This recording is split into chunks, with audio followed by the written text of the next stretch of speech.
IHMS.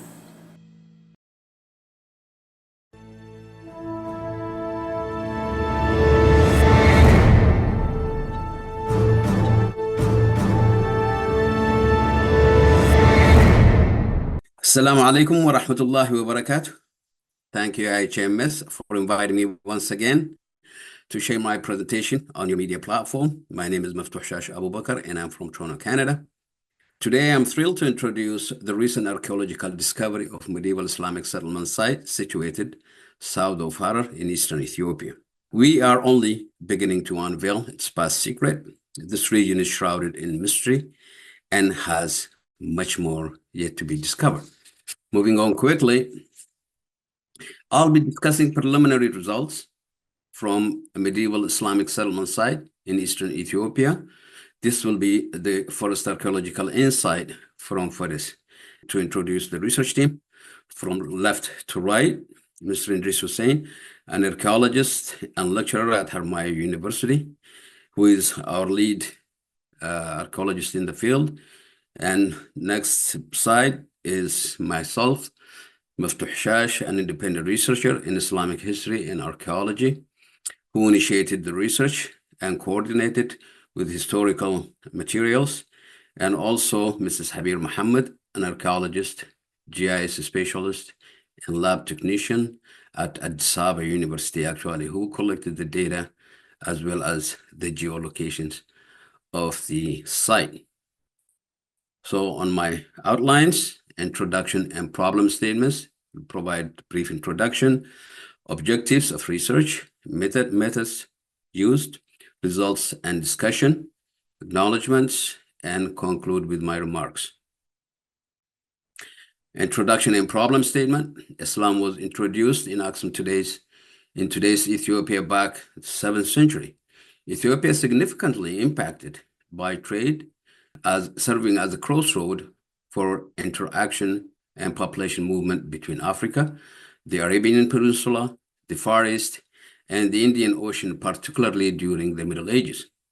With indigenous communities in the country, traders assimilated and established Islamic polities and sultanates in the western side of the Red Sea. As you can see on the map, on the right-hand side, these are the coasts where the traders from the Arabian Peninsula and also from the Far East came in to the hinterland to the central part of Ethiopia and also to the south as well. I'll explain that in details on the next slide. So how do we know that? How do we know their travel, their movements, and from west, from the peninsula to the hinterland of Ethiopia, and also where the areas they formed the polities? This is through archaeological research conducted by various researchers. Over the last 2 decades, several archaeological research have been conducted, providing some insights to the trade routes and medieval Muslim settlement sites in the Horn of Africa. For example, the French Center for Ethiopian Studies did a medieval Showa Islamic archaeological site and Muslim spaces in the Horn of Africa between 2004 and 2010. Becoming Muslims by the British, led by the Professor Timothy Insall. He's been conducting over the last 5 years research at the Harla sites, archaeological remains found from the 6th century to the 16th century. Also, Horn East by the French. In 2018, uncovered Tigray Muslim cemetery, tombstones dating back from the 13th century. Also, State Horn by the Spanish, excavating Somaliland and Puntland from the Hellenistic period. Horn Heritage Foundation. Dr. Saad Meyer did a great work on mapping the Somaliland and published her findings and trade interactions between Ethiopia and Somaliland dating back from the early Aksumite to the Islamic period. So overall, still, there is a lot of gaps here. Most of the research teams mentioned above, including ours, agree that research in Islamic archaeology is still very limited in Ethiopia. It has been neglected until the recent decades. because Islam was seen as a threat by the ruling classes of the imperial Ethiopia, despite its major influence and contributions to civilization worldwide. Objectives of this research. The study was conducted in Faris district, south of Harar in eastern Ethiopia, to identify archaeological remains, to establish techno-topological parallels with other Islamic sites in the country, which I will discuss. This one is very important, that I will discuss further in details. Also, to understand the historical significance of the area. Methods used: archaeological reconnaissance survey, that's what we conducted, carried out in the Kabale, or smallest administrative unit in Ethiopia, and Malka between 2021 to 2023, located about 10 kilometers northeast of Boko and 12 kilometers south of Harar in the district of Faris. Interviews we conducted with city tourism official experts, elders, religious leaders, and individuals who found the artifacts in the area and have in their possession, with aim to record stories and oral traditions, review of historical documents, and maps were used. Study area description. The category sources we use: the whereabout and historical context of Faris. Here to provide the narratives, I will just provide one narrative for this from the 14th century, which is the Chronicle Amdasyon 1314 to 1344.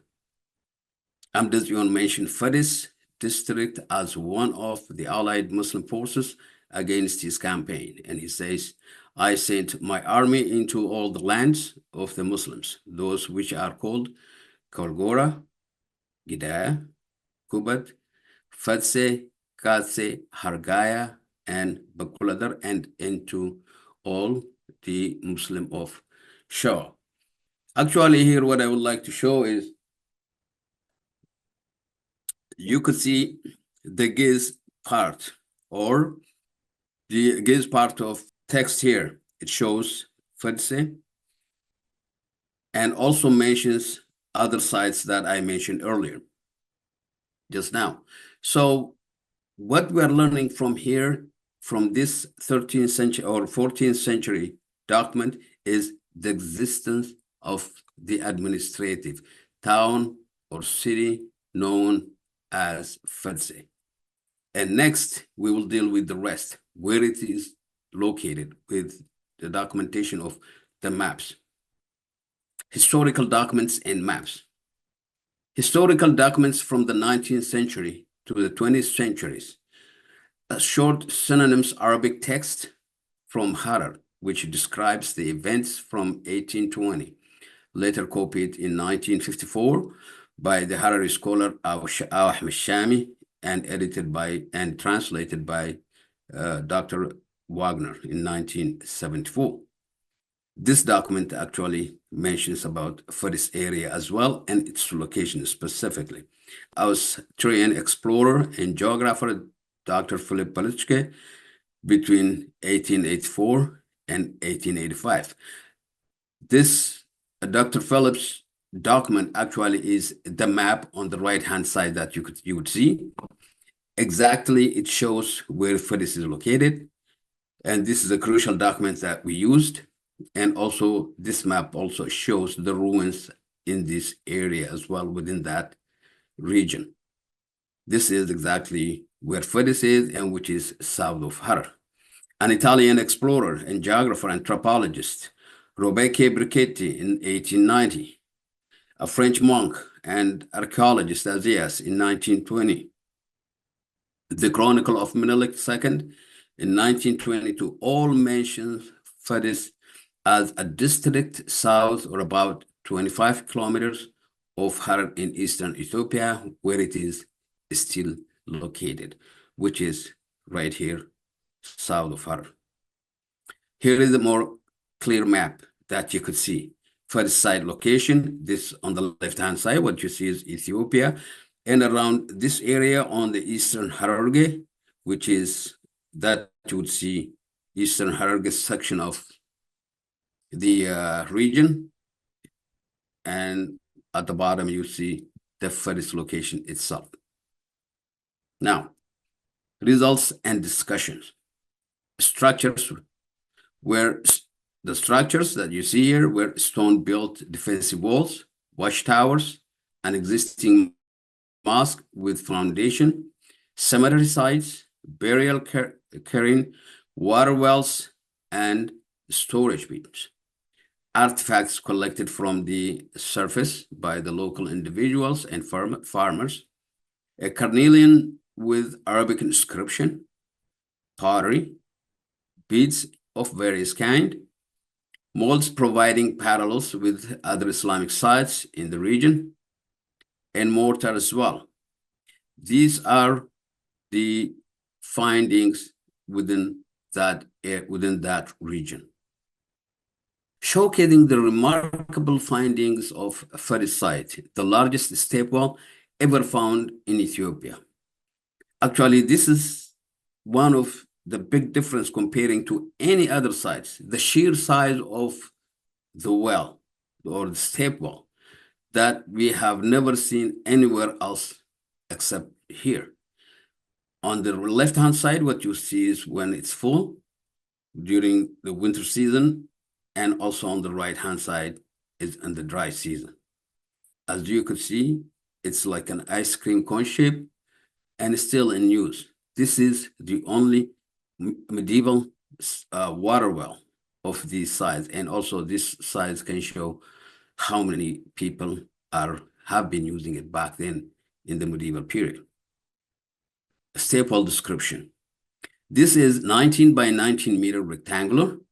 The stone-lined step curved and become narrower from top to bottom, which is like an ice cream cone shape. It stands out for its stepped dry stone masonry and its dimension, suggesting a sizable population inhabited in this area.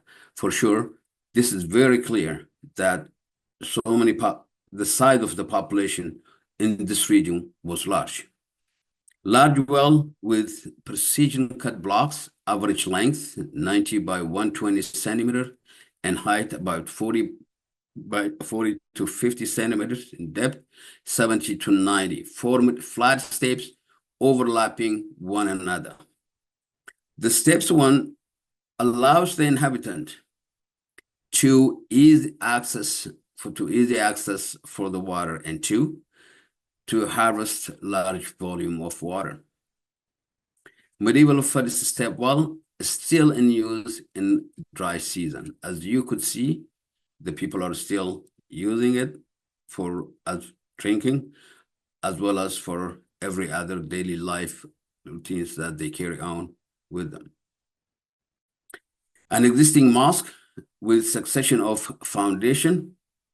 Mihrab, as you could see on the left-hand side, this is actually the bottom one is the foundation of medieval period. And on the top, you could see that there is a mosque that was built on top of the foundation. Where the arrow is showing, it indicates the mihrab part of the newer mosque, which is the latest one.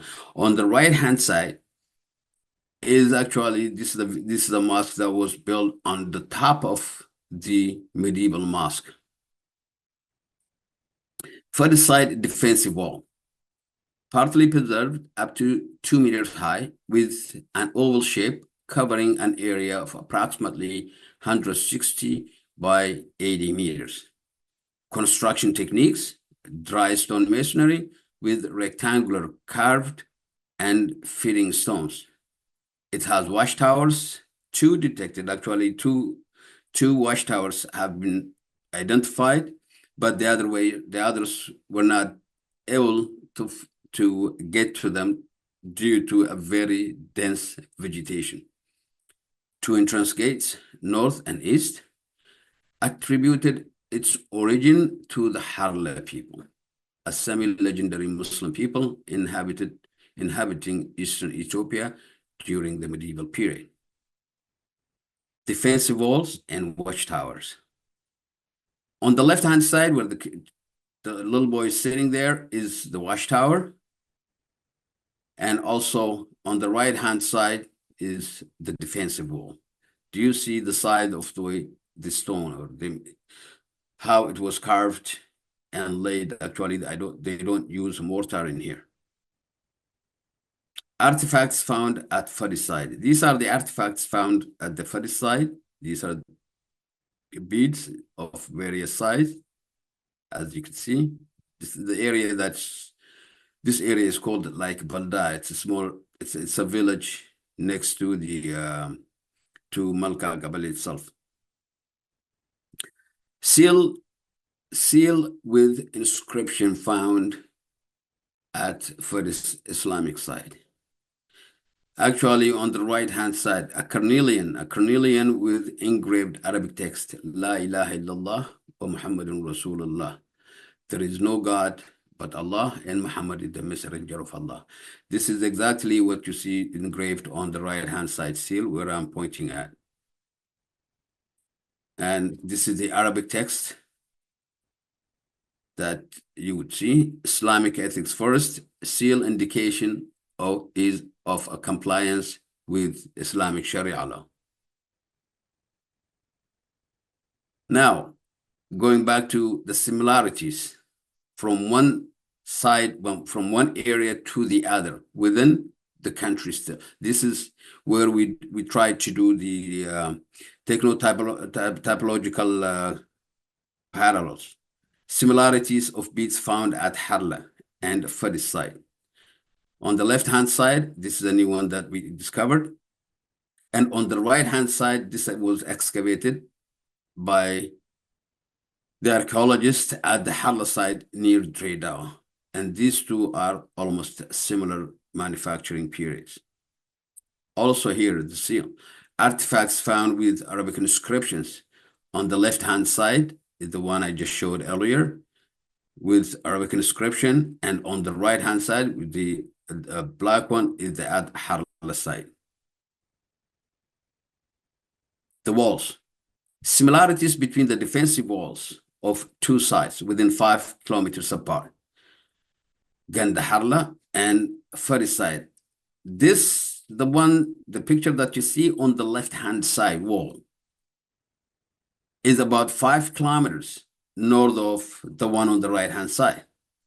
So the construction techniques in the side of the structure and what have you, they all look similar, which means these two neighbors are of the same people, like the Harla people. Again, possible connection of Harar and Fadi's wall. The one on the left-hand side is found. The wall this is the Jogel wall, and on the right-hand side is Fadi's wall. So what you see, the original or the oldest section of Harar wall is almost similar to the walls that are found at Fadi's. One of the reasons that I'm trying to mention this one, also we found two traditional story between the relationship between the two. Actually, Katabti Mudai by Professor Ibrahim Suleiman mentions about the oldest wall found in Jogel was actually believed to have been built by the Harla people. And also the people from Fadi's. The elders were telling us that part of the wall from this region was taken to Harar to build the Harar wall. So there is some historical connections or traditional stories as well. But this yet has to be verified through archaeological means. Also, similarities of stone-wall architecture between Malasai Mosque of Shoa, Somali regions of Nagab zone, and Harla Mosque of Dire and Ganda Harla South of Harar. Now, these are from different sites. This is the one on the left-hand side that you see, Malasai, is located in the district of Shawa. On the left, on the middle one here is Nagab Zone, which is in Somali region or the Guaden region area. And on the right, on the top right, is from Dredawa, which is known as Harla. And the bottom, to the bottom right, is also Ganda Harla, located south of Harar.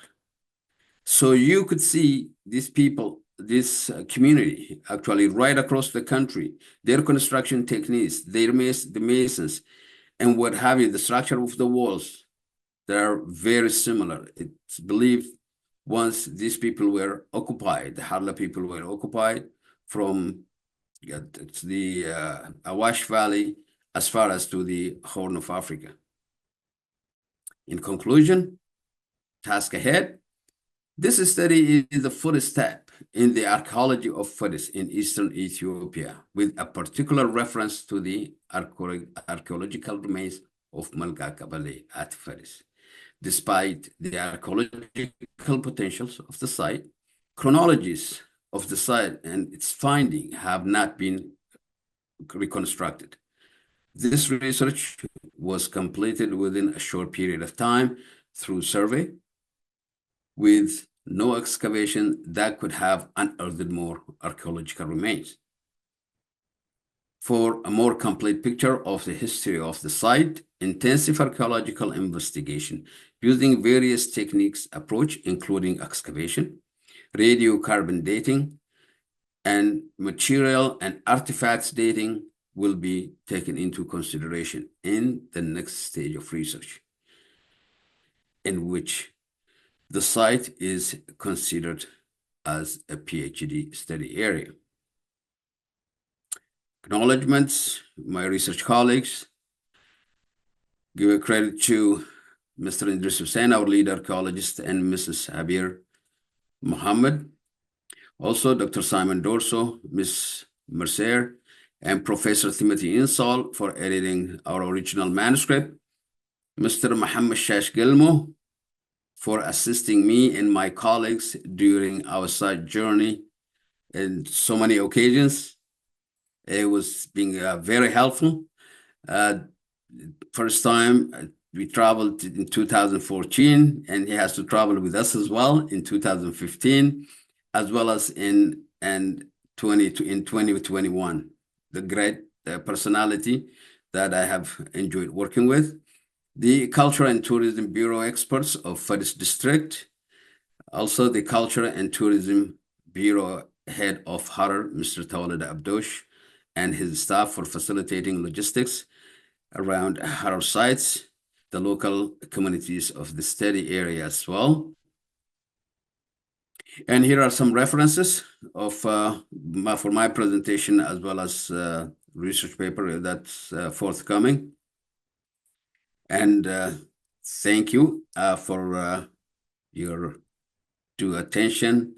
For anyone who has any questions or would like any further information in this area, please don't hesitate to contact me. My email is, as you can see it on my page, muftuhabubakar@gmail.com. Thank you.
IHMS